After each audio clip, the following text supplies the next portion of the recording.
Hello friends, আমি dressing টেবিলটাকে মুছে নিচ্ছি ভালো করে, আর ওর কাজটাকেও ভালো করে মুছে নিচ্ছি।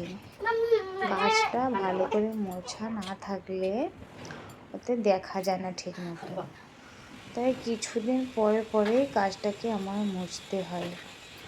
আর এখানে ছেলেটা দেখো কতটা নাই দুষ্টুমি করছে, একটা কথাও শুনছে না। আর এই ড্রেসিং টেবিলটা আমার বিয়ের, আমার শ্বশুর আমাকে এটা দিয়েছিল। আমি যখন বিয়ে হয়ে এসেছি তখনই আমার শ্বশুর দিয়েছিল।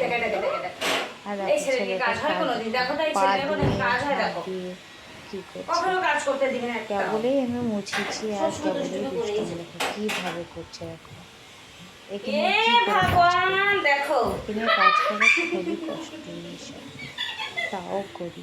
আর বাচ্চা মানুষ তো কি বলবো বলো।